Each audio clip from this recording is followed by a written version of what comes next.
I thought I knew what love looked like. I thought I understood what for better or worse meant when I said those words in front of our families 8 years ago. I was wrong about a lot of things back then, but I wasn't wrong about the man I wanted to become. My name is David Mitchell. I'm 35 years old, a mechanical engineer at Ford's Dearborn plant, pulling down $85,000 a year. Not rich, but comfortable. Steady. The kind of man who pays his bills on time, changes his oil every 3,000 miles, and believes that promises matter. I met Karen Stevens when she was 25 and I was 27. She worked as a bank teller downtown. Blonde hair always perfectly styled, smile that could light up a room, laugh that made you forget whatever was bothering you. I was the guy who came in every Friday to deposit his paycheck, too shy to do anything but nod politely, until the day she wrote her phone number on my deposit slip. "In case you ever want to discuss interest rates," she said with a wink that made my heart skip. We dated for 3 years. 3 years of her spontaneous road trips to nowhere, her insistence that we try every new restaurant in the city, her way of making ordinary Tuesday nights feel like adventures. I was the planner, the steady one who made sure we had gas money and restaurant reservations. She was the dreamer, the one who danced in grocery store aisles and convinced me to adopt a stray cat we named Buster. "We balance each other out," she used to say, curled up against me on the couch we'd bought together at a second-hand store. "You keep me grounded. I keep you flying." Our wedding was modest. Her family was small, mine was smaller, but perfect. 70 guests at St. Mary's, reception at the VFW Hall, honeymoon in the Bahamas that we'd saved for over 2 years. I can still see her on that beach the first morning, wearing my oversized t-shirt, coffee in hand, looking out at the ocean. "This is just the beginning," she declared, and I believed every word. The first year of marriage was everything I'd hoped. Karen quit her job when we found out she was pregnant. We'd both agreed she'd stay home with the baby, at least at first. I picked up overtime shifts to make up the difference. We painted the nursery together, assembled the crib, argued playfully over names. Ethan David Mitchell was born on a Tuesday in March, 7 pounds 6 ounces of pure perfection. I've never felt love like that before. Instant, overwhelming, protective. Karen was exhausted but glowing, and when she placed him in my arms for the first time, I knew I'd do anything to keep them both safe and happy. For the first 18 months, everything seemed normal. Ethan hit his milestones, sitting up, crawling, his first steps at 13 months. But something was different. He didn't babble like other babies. He didn't respond to his name. Eye contact was rare, fleeting. "He's just quiet," Karen insisted. "Some babies are quieter." But by his second birthday, we couldn't ignore it anymore. The pediatrician referred us to a specialist. The word came like a punch to the gut. Autism spectrum disorder. I dove into research that same night. Support groups, therapy options, early intervention programs. I learned about sensory processing disorders, communication delays, the importance of routine. I scheduled appointments, fought with insurance companies, became fluent in a language I'd never wanted to speak. Karen shut down. She'd imagined motherhood differently.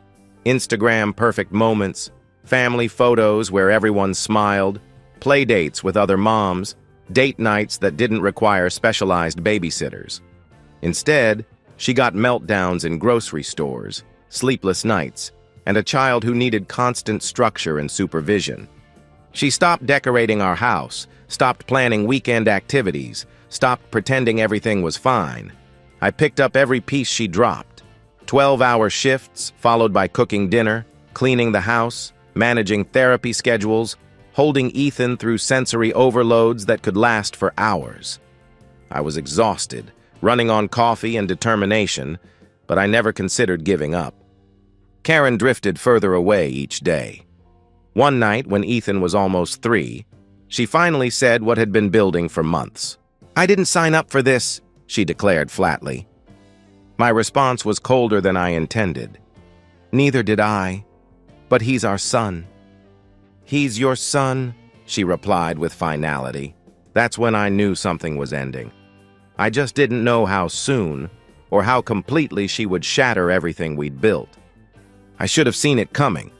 But when you're drowning, you don't notice someone else slipping away. You're too busy trying to breathe. Tuesday evening, October 15th.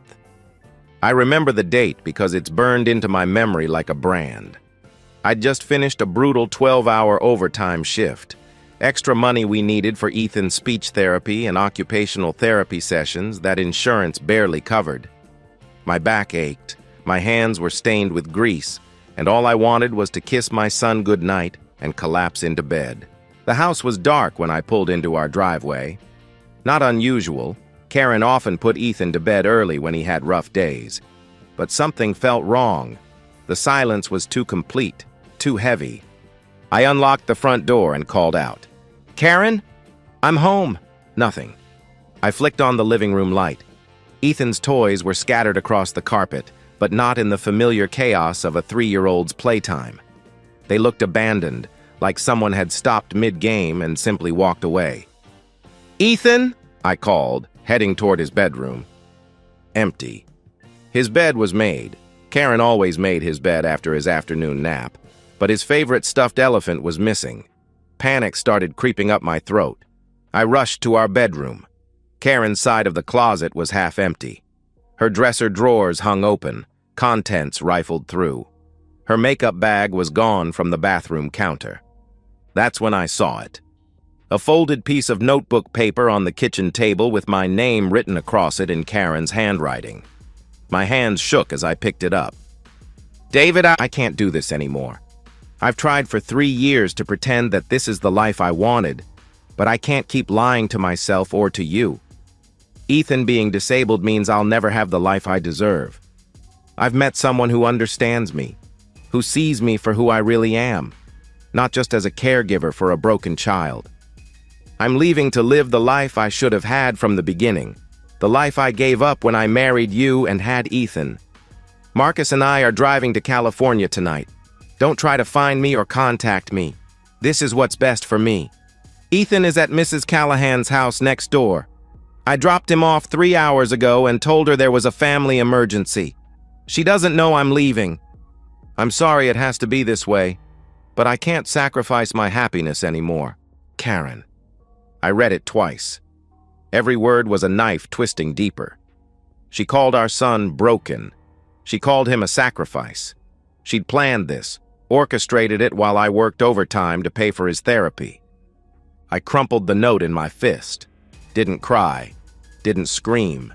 Didn't throw anything or punch the wall like they do in movies. I just stood there in my empty kitchen, feeling something cold and final settle in my chest. Then I walked next door.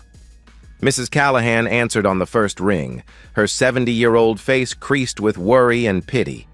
She'd known before I did. Karen had dropped Ethan off around 3 o'clock with a hastily packed overnight bag, claiming there was a family emergency and she'd be back in a few hours. She seemed upset, Mrs. Callahan said quietly. Nervous. I asked if everything was okay, but she just said she had to handle something important. Ethan was in her living room building a tower with wooden blocks, completely absorbed in his task. When he saw me, he looked up with those beautiful brown eyes that matched mine. "Daddy!" He didn't run to me. Physical affection was still challenging for him, but his face lit up in that quiet way that meant he was happy. "Hey, buddy. Ready to go home?" I asked gently. "Is Mommy home now?" He wondered aloud. I picked up his overnight bag and forced my voice to stay steady. "No, buddy. Mommy had to go away." I carried him home, gave him his bath, read him his bedtime story twice like always, and tucked him into his bed. He fell asleep within minutes, exhausted from an afternoon of confusion and disruption he couldn't understand. Then I sat alone in the dark kitchen, staring at the crumpled note. Marcus. I didn't know any Marcus, which meant she'd been hiding this for God knows how long. Planning, lying, waiting for the right moment to run. But as I sat there in the silence, something became crystal clear. I didn't have time to fall apart. I didn't have the luxury of grief or rage or self-pity. I had a son to raise. The next morning, I called in sick to work and started making phone calls.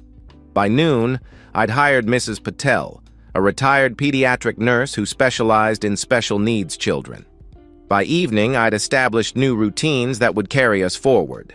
When Ethan asked, "Where's Mommy?" over the next few weeks, I gave him the simplest truth I could. "She had to go away, buddy. Is she coming back?" he would ask hopefully. "No," I answered honestly. After a few months, he stopped asking. By age 5, he'd forgotten her face completely. I made a choice that night. I chose to protect my son from a truth that would only hurt him. 10 years later, that choice would become my greatest weapon. 1 year after Karen walked out, when Ethan was 4 and I was 36, I filed for divorce. Grounds.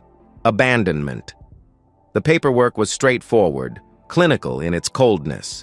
Irreconcilable differences seemed insufficient for what she'd done. Karen didn't contest it, didn't respond to the court summons, didn't show up to any hearings. Her silence spoke louder than any defense she could have mounted. The divorce was finalized in 3 months. I kept the house, full custody of Ethan, everything we'd built together. Karen got nothing because she'd wanted nothing except her freedom. The first 6 months after she left nearly broke me. Working full-time while managing Ethan's complex care routine, therapy appointments, and frequent meltdowns pushed me to my absolute limit.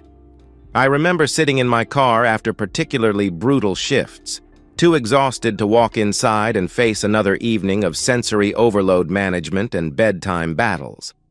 There were nights when Ethan couldn't sleep, pacing his room until 3 a.m., humming the same tune over and over while I sat in the hallway, making sure he was safe, but respecting his need for space. I'd catch glimpses of myself in the bathroom mirror during those endless nights, watching gray creep into my temples, new lines etching themselves around my eyes. The insurance battles were their own special hell. Prior authorization requests for speech therapy, denials for occupational therapy, appeals that took months to process while Ethan's needs couldn't wait.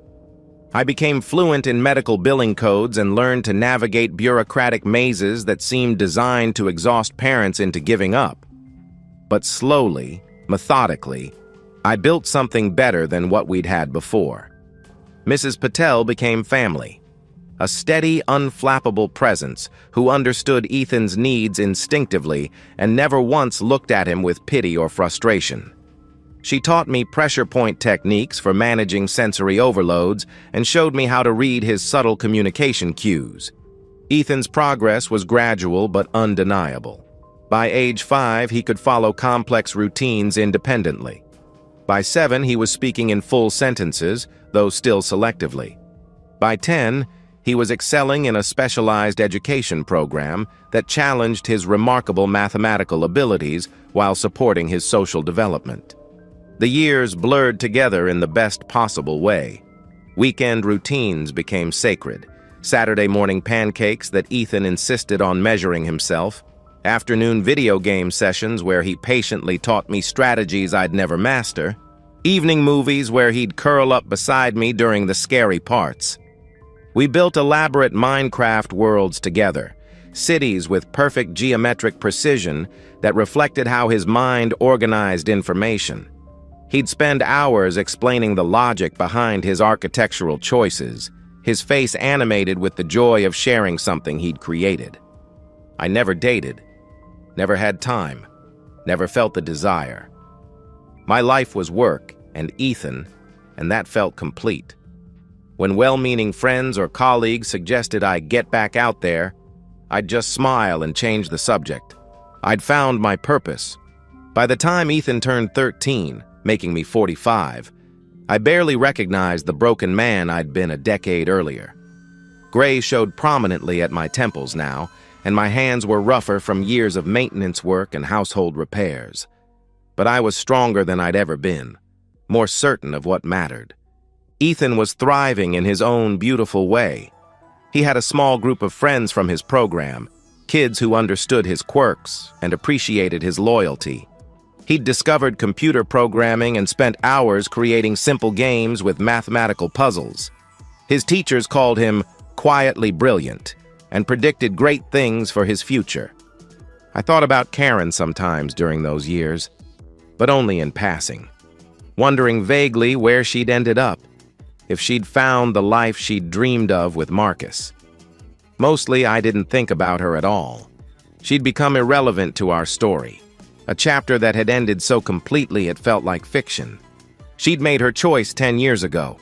I'd made mine. I chose my son every single day, and I'd never regretted it once. For 10 years, I didn't hear from her. Not a phone call, not a letter, not a birthday card for Ethan. 10 years of complete silence. And then, on an ordinary Saturday afternoon, she knocked on my door.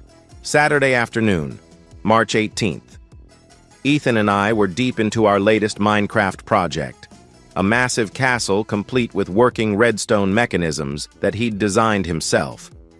At 13, his understanding of complex systems far exceeded mine, but he was patient with my clumsy attempts to help. "Dad, you need to place the repeater facing the other direction," he said patiently, not looking up from his screen, but somehow knowing exactly what mistake I was making. "How do you even know that?" I laughed, fixing my error. "Pattern recognition. It's all just logic," he explained matter-of-factly. The doorbell rang. We both looked up, confused. We weren't expecting anyone, and weekend visitors were rare in our carefully structured routine. "I'll get it," I announced, pausing my game. I opened the door, and time stopped. Karen stood on my doorstep. 38 years old, 20 pounds thinner than when she'd left, wearing clothes that had seen better days. Her blonde hair was darker now, with gray roots showing, and there were lines around her eyes that spoke of hard years. But it was unmistakably her. For a long moment, neither of us spoke. Then instinct took over, and I slammed the door in her face. "David, please!" she called out desperately. "Just 15 minutes! Please!" From the living room, Ethan called out, "Dad, who is it?" Karen pounded on the door again. "David, please, I'm begging you," she pleaded. Against every rational thought in my head, I opened the door again. Not out of kindness, but out of curiosity. I wanted to know what desperation looked like on the woman who'd called our son broken. 15 minutes, I said coldly. "Then you leave." "Thank you," she whispered gratefully. She walked into our house like she was entering a stranger's home, hesitant, fearful, taking in the changes I'd made over the years. New furniture, fresh paint, family photos on the mantle that didn't include her. I offered her tea out of cold formality, nothing more. We sat in the living room where she'd once played with our toddler son. I waited. I wasn't going to make this easy. Karen broke down immediately, tears streaming down her face as the words poured out. "David, I was so wrong. Marcus lied about everything. He wasn't wealthy like he claimed. He was barely surviving on unemployment and side jobs. He kept promising we'd get married, that we'd start fresh in California, but it never happened. Always next month or next year," she sobbed. I kept my expression neutral, watching her crumble. "He made me get a job waitressing. Then he started taking my paychecks, saying he was managing our finances, building toward our future. When I finally refused to hand over my tips, She touched her cheek unconsciously. "He hit me. Then he started bringing other women home, flaunting them, treating me like I was nothing," she continued, her voice breaking. My face showed no reaction. I'd learned to school my emotions during years of insurance appeals and IEP meetings. After 2 years, I ran. He followed me for months, threatened me, until I finally got a restraining order. I've been barely surviving for 8 years since then. Dead-end jobs, cheap motels, moving whenever he tracked me down," she finished miserably. She paused, waiting for sympathy that wouldn't come. "Why are you here, Karen?" I asked, my voice cold as ice. "I want a second chance. I'm Ethan's mother.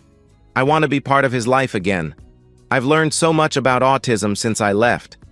I understand now that I was overwhelmed, that I didn't know how to handle—" she began hopefully. I laughed, sharp, bitter.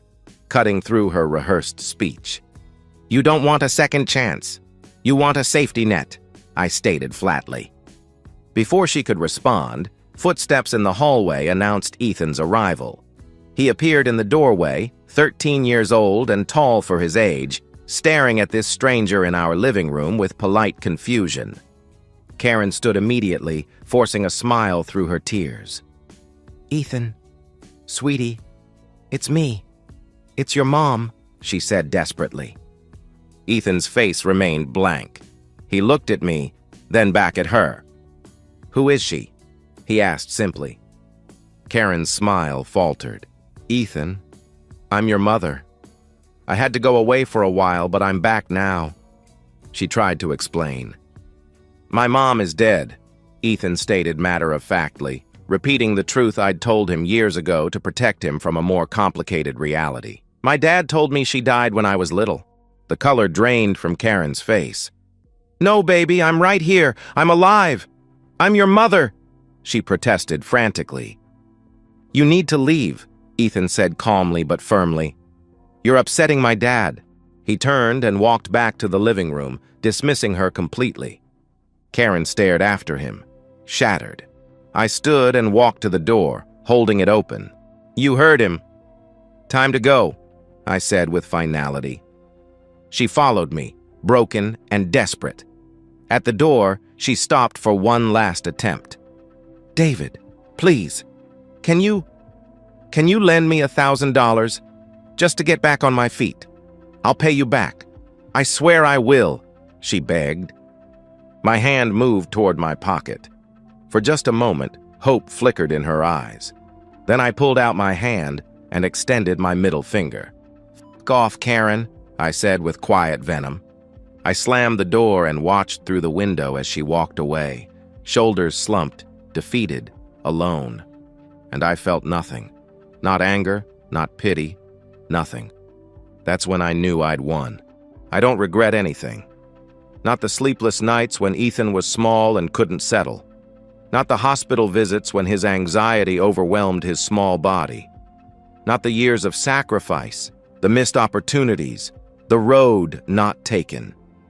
Every choice I made led me to this moment, and this moment is exactly where I belong. Ethan is 13 now, thriving in ways that would have seemed impossible when Karen walked out 10 years ago. He's excelling in an advanced mathematics program, has a small but loyal group of friends who appreciate his dry humor and unwavering honesty. He's learning to navigate the world at his own pace, in his own way, and he's genuinely happy. That's all that matters. Karen, I don't think about her. I don't wonder where she ended up or whether she found the happiness she thought she deserved. She made her choice 10 years ago when she decided our son wasn't worth staying for. I made mine too. I chose Ethan. Every single day, every difficult moment, every small victory. And I'd do it again without hesitation. Last night was typical for us now. Ethan beat me soundly at a strategy game he'd been teaching me for months, laughing at my predictable tactics. We ordered pizza from his favorite place, the one that knows to leave off the green peppers that trigger his sensory issues. We watched a terrible action movie together, trading sarcastic commentary that made us both crack up. When he fell asleep on the couch during the credits, I carried him to his room like I've done thousands of times before. He's getting too big for it now, almost as tall as me. But some traditions are too precious to abandon. These moments are everything. These quiet evenings, these shared jokes, these comfortable silences. This is what Karen threw away for the promise of something better. This is what she called a sacrifice. She was right about one thing: she would never have had the life she deserved if she'd stayed. Because she didn't deserve this life. She didn't deserve Ethan's trust, his love, his forgiveness. She didn't deserve to witness his growth, his achievements, his beautiful mind finding its place in the world. When she showed up at my door, broken and begging, I gave her exactly what she deserved. Nothing. Not my anger, not my forgiveness, not my money, not access to the son she abandoned. Just nothing. I sleep well at night knowing I made the right choice. Family isn't about biology. It's about showing up when things get hard. It's about choosing love over convenience, commitment over comfort. It's about the promise you make not just in wedding vows, but in the daily decision to stay, to fight, to build something beautiful from broken pieces. Karen never understood that. She saw Ethan's autism as a burden to escape rather than a difference to embrace. But Ethan understands family. He knows what loyalty looks like, what unconditional love means. And so do I. To anyone reading this, family isn't about biology. It's about showing up. It's about staying when things get hard. It's about love that doesn't quit. Karen never understood that, but Ethan does, and so do I. That's all we need. And so, we've reached the end of today's story. Was it what you expected, or did it take a twist you didn't see coming? I'm curious to hear your thoughts. Share them in the comments below, and let's get a conversation going. If this story kept you hooked, make sure to hit that like button. And if you're new here or just haven't subscribed yet, now's the perfect time to join our community. I bring you fresh, captivating stories every day, so click that subscribe button and turn on notifications so you never miss out. Thanks for watching, and I'll see you in the next one. They say revenge is a dish best served cold. But when I discovered my wife's betrayal, I didn't just serve it cold. I froze her entire world until it shattered. This is the story of how I went from a trusting husband to a man who burned his wife's designer clothes on the front lawn while her career, her lover, and her future crumbled to ash. Some might call me ruthless. Others might call me justified. My name is Adrian Ross, and 4 years ago, I thought I'd found everything I was looking for. I met Vanessa Carter at a mutual friend's dinner party, one of those forced social gatherings where everyone pretends to be more interesting than they actually are, but she was different. While everyone else droned on about their careers, she laughed at the absurdity of it all. That laugh, God, that laugh drew me in like gravity. I was 30 then, already established. Senior software engineer pulling in $140,000 a year. I'd bought my house 2 years earlier, a 3-bedroom colonial in a good neighborhood, something my father would have been proud of. Always protect what's yours, son, he used to say before cancer took him. Build your fortress before you invite anyone inside. Vanessa was 28, a marketing manager with energy that filled every room she entered. Where I was methodical and quiet, she was spontaneous and magnetic. She'd touch my arm when she talked, lean in close like we were sharing secrets. Within 6 months, I was proposing with my grandmother's ring. The first 2 years of marriage were everything I'd imagined. We traveled, Iceland in winter, watching the northern lights dance while she shivered against me, Japan in spring. Her taking 1,000 photos of cherry blossoms while I just watched her, amazed this woman chose me. Sunday mornings became our ritual. Coffee, crossword puzzles, her feet in my lap while rain drummed against the windows. Should we start trying for kids? I asked one morning. Soon, she'd say, kissing my forehead. Let me establish my career first. We have time. I believed her. I was patient by nature. Debugging code teaches you that. Problems reveal themselves if you wait and watch. 18 months ago, everything shifted. Her promotion to senior marketing manager came with longer hours, weekend strategy sessions, occasional travel. I'd cook dinner while she sat on the couch, laptop burning her thighs, scrolling through PowerPoints. Our bedroom became a place for sleep, nothing more.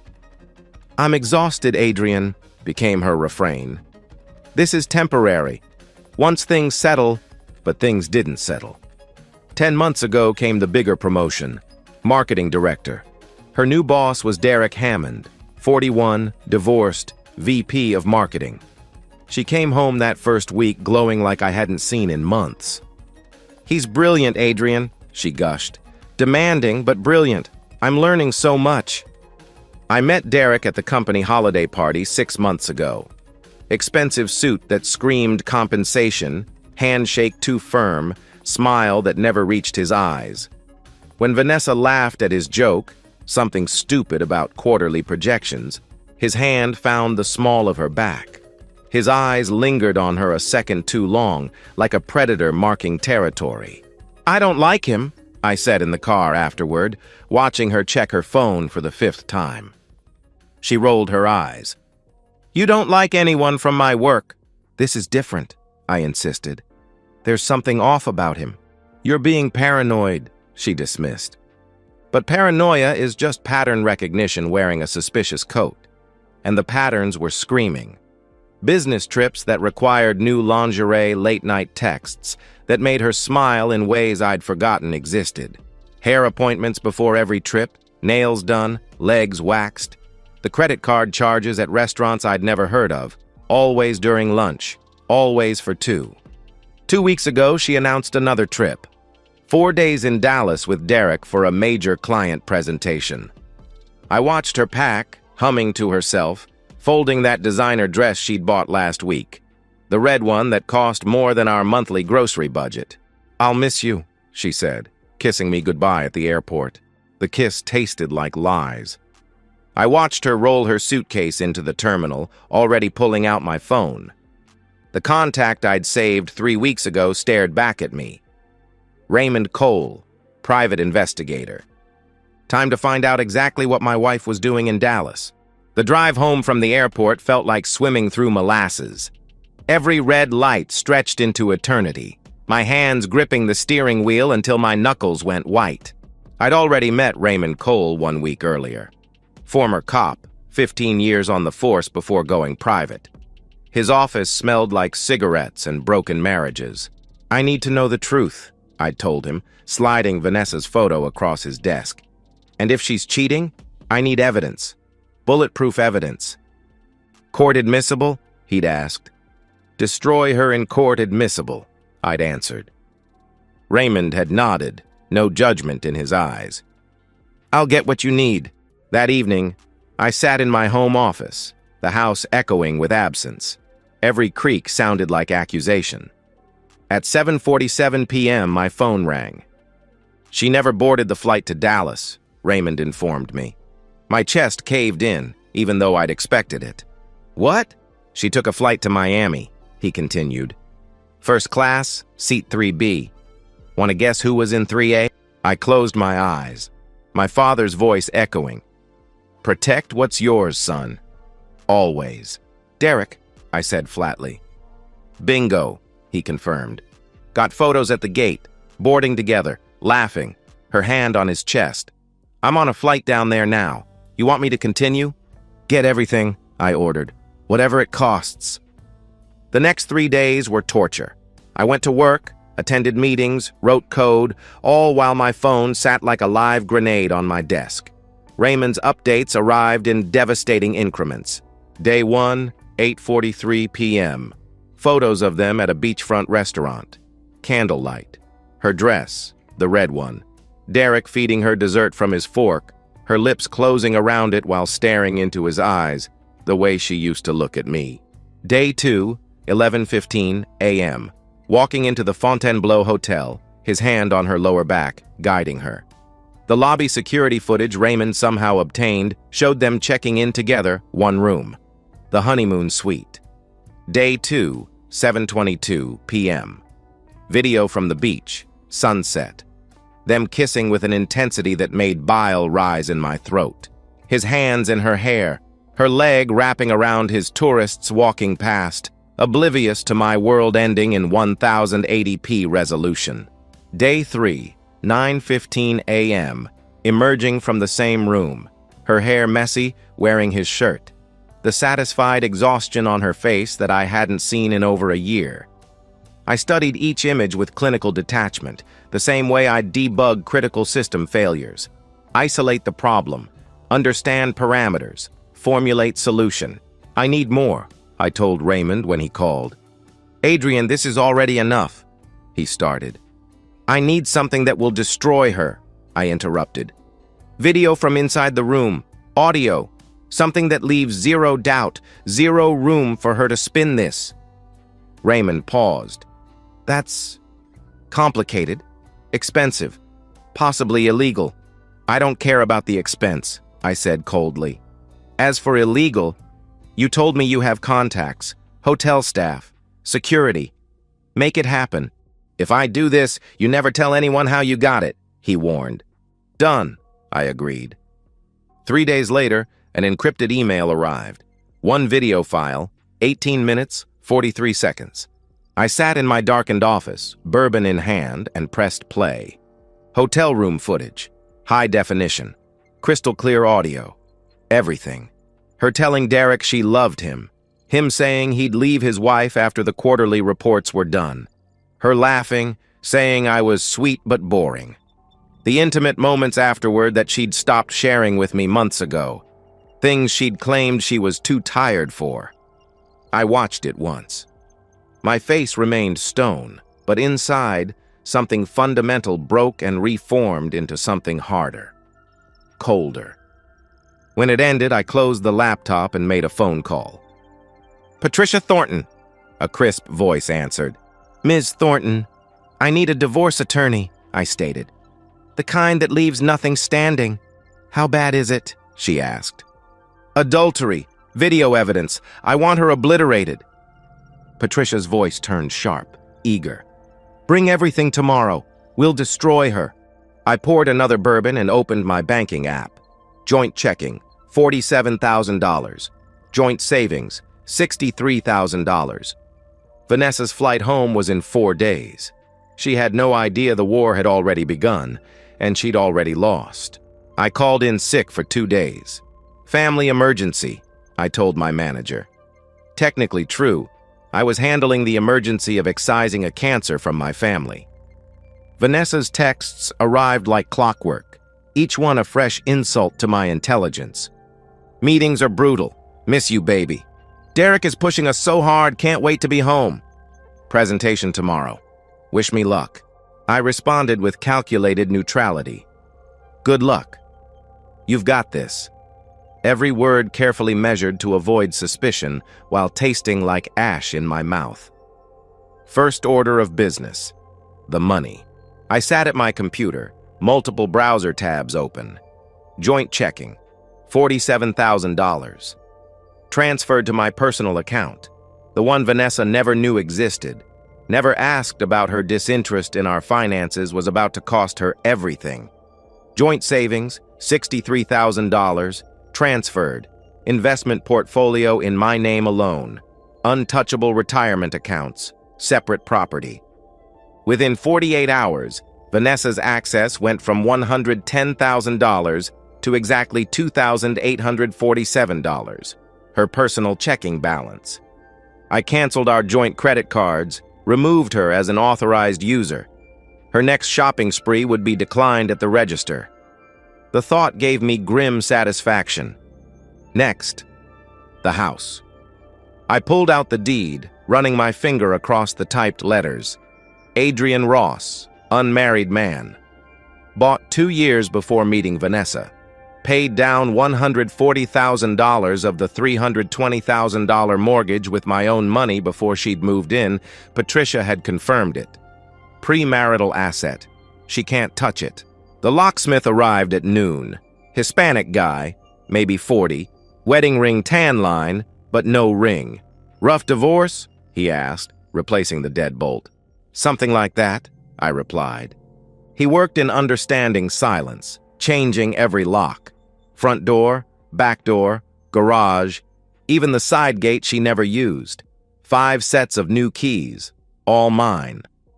The hardest part came next. I stood in our bedroom, my bedroom now, and began the excavation. Every dress from the closet, every pair of designer heels she'd needed for work.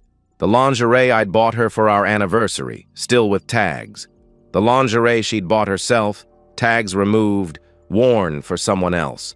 32 industrial trash bags. I was methodical, checking everywhere. The bathroom, makeup palettes, skincare products that cost more than car payments, hair tools. The home office, her vision boards, marketing books, the journal she thought I didn't know about. I found the journal in her nightstand. Flipped to recent entries. Derek makes me feel alive again. Adrian is a good man, but safe, predictable. Derek is fire. Maybe I married too young. I added it to the bags. Evidence for Patricia. The guest room closet held her family photos, childhood mementos, the wedding dress preserved in plastic. The dress went in a bag. The photos let her explain to her mother why she doesn't have them anymore. By evening, 32 bags formed a pyramid on the front lawn. Black plastic monuments to betrayal. Tom from next door wandered over, beer in hand. "Spring cleaning?" he joked.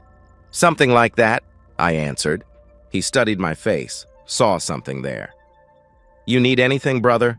I'm here." "Thanks, Tom," I said. He retreated, but I caught him snapping a photo of the bag mountain. The neighborhood group chat would be buzzing tonight. Inside, the house looked different. Cleaner. Mine.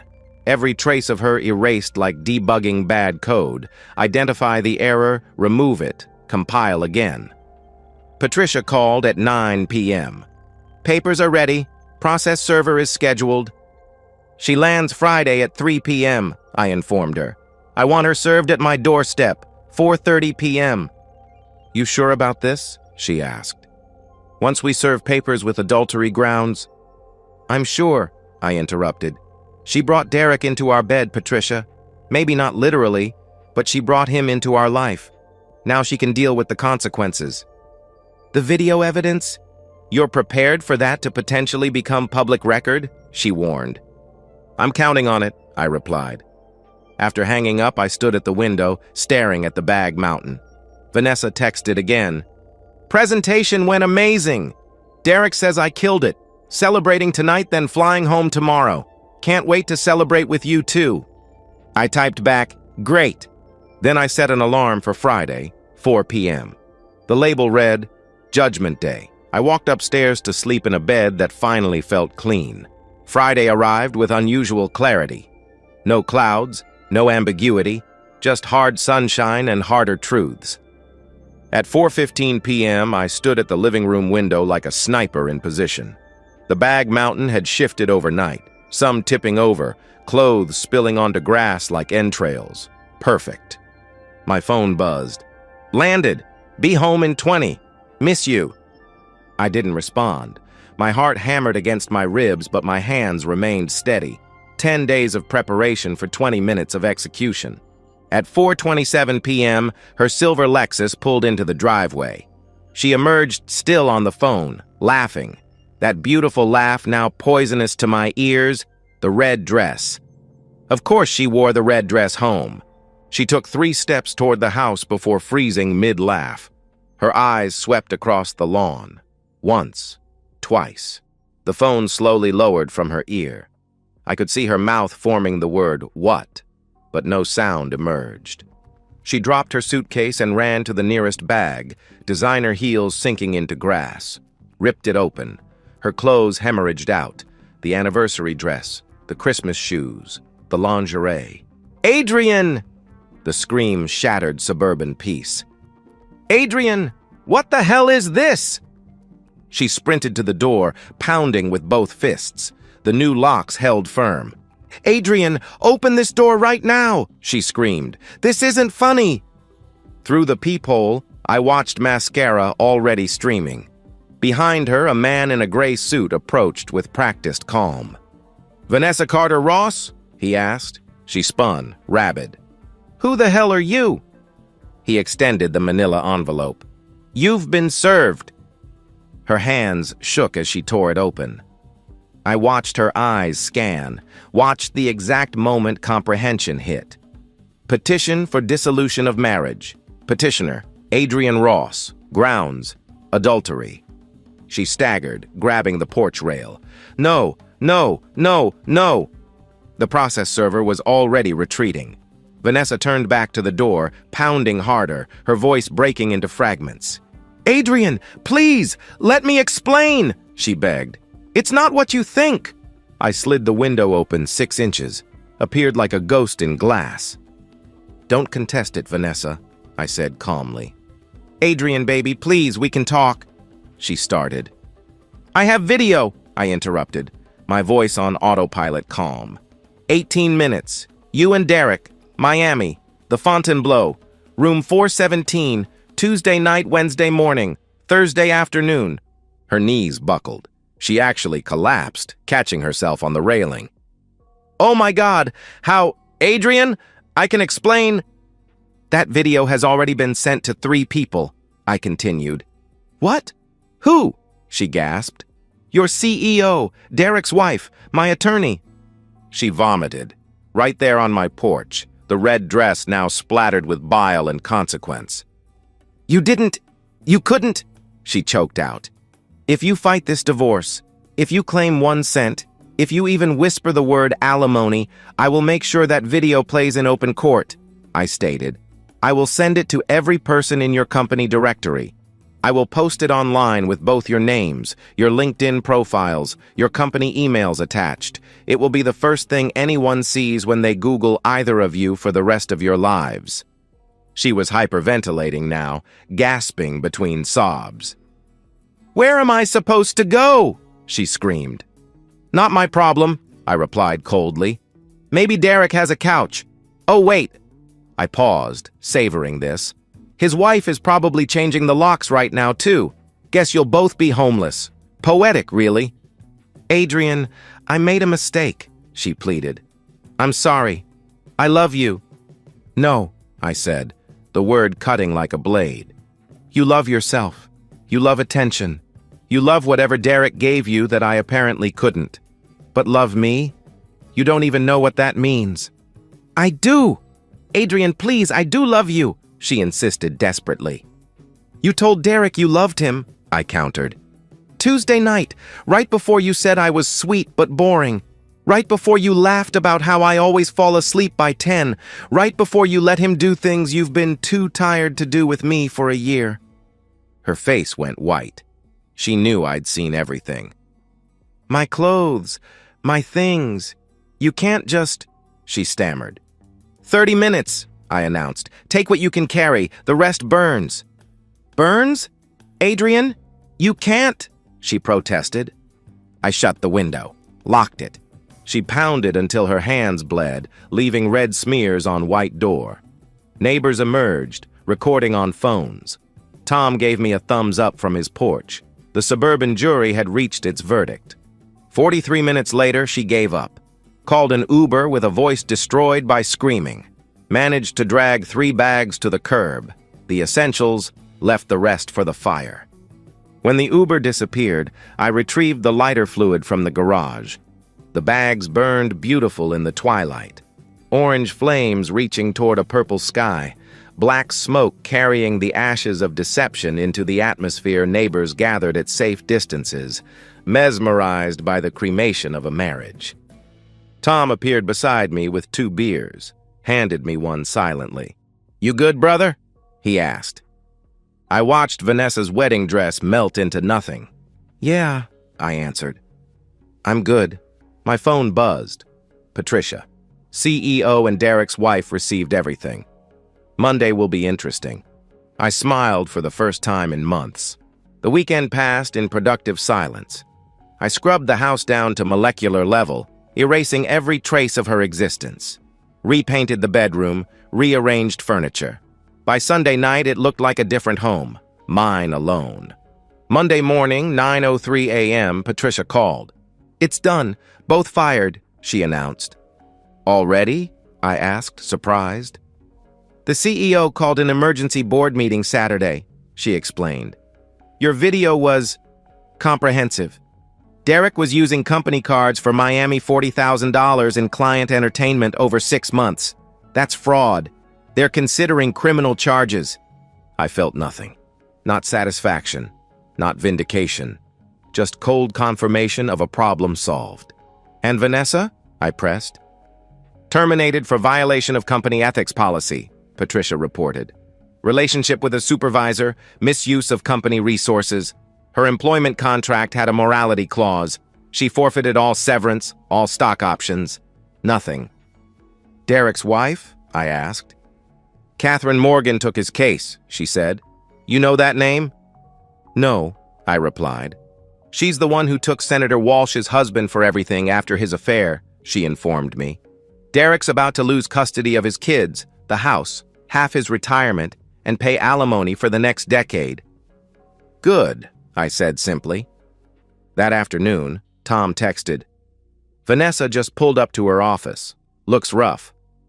3 hours later, another text. Security just escorted her out. She was crying.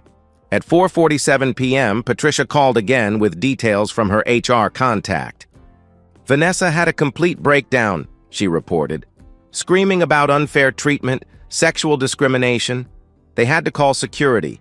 She threw a laptop at the wall. Derek? I asked. Tried to negotiate, she continued. Threatened to sue for wrongful termination. They showed him the receipts.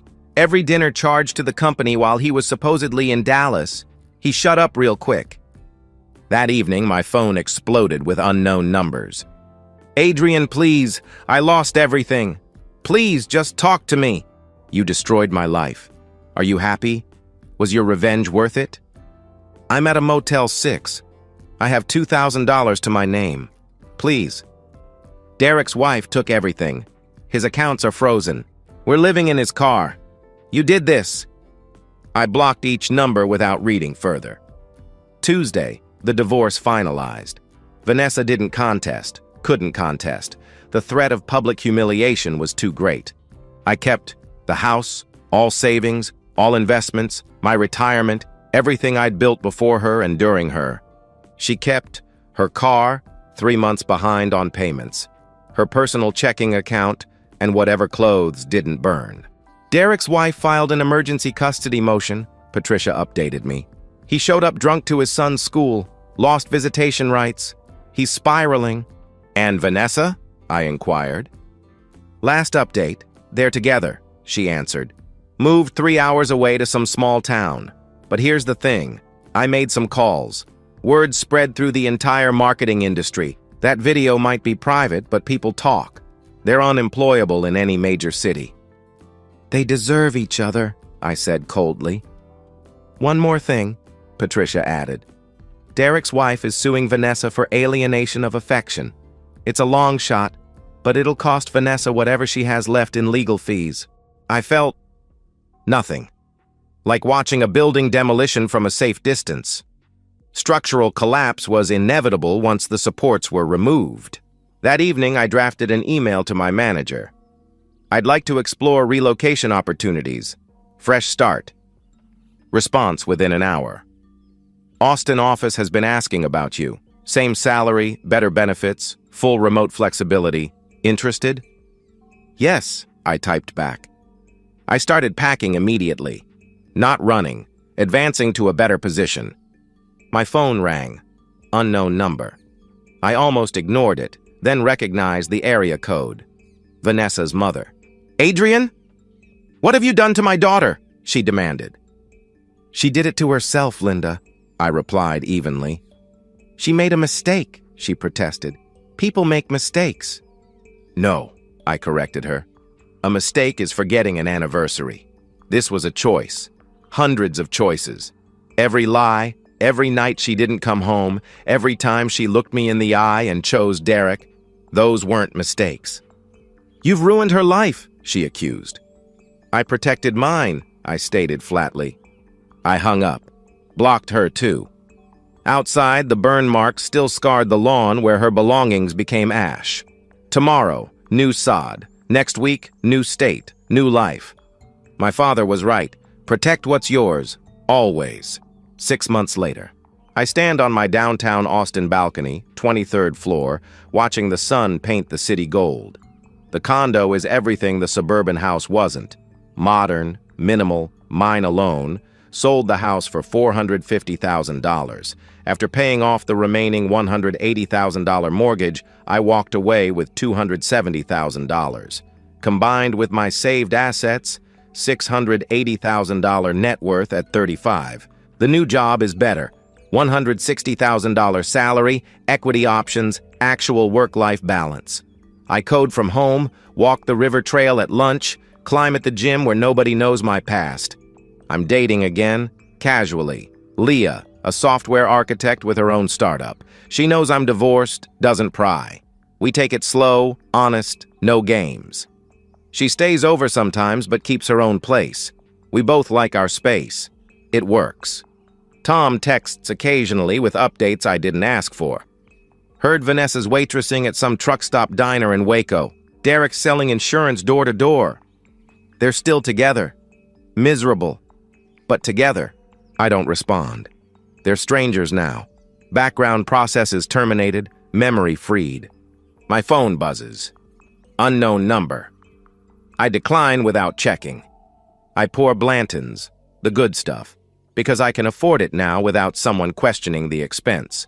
Raise the glass to the skyline. To freedom, I say to the empty air. The bourbon burns clean going down. Below, Austin buzzes with possibility. New company going public next year. My equity could triple. Leah mentioned a startup opportunity Tom's planning to visit next month. Life moves forward, not backward. Another unknown call. Decline. I smile, not with bitterness or satisfaction, but with genuine peace. The opposite of love isn't hate, it's indifference. And I've achieved perfect indifference. I didn't just survive the betrayal, I transcended it. And I'm never looking back. The past is ash on a lawn 300 miles away. The future is golden, spread before me like a promise I made to myself and kept.